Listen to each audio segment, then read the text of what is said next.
So the first step is to call you, and then what other, things do they need?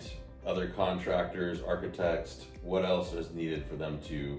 Other than just kind of a basic assessment of the lot, we do pretty much, we can do everything. We can do pretty much the whole project, as little or as much as people want us to do. Now, a lot of times on site build, you have to either pay an architect to design your plan or get a pre-made plan or pre-approved plan with your local permitting place.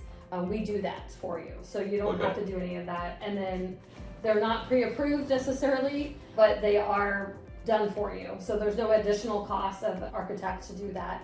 And then we will provide the elevation and the floor plan for the permitting. And that being said, we do have permitting in-house.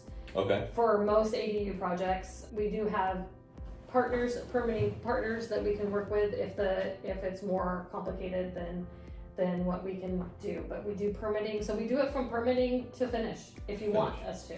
Okay.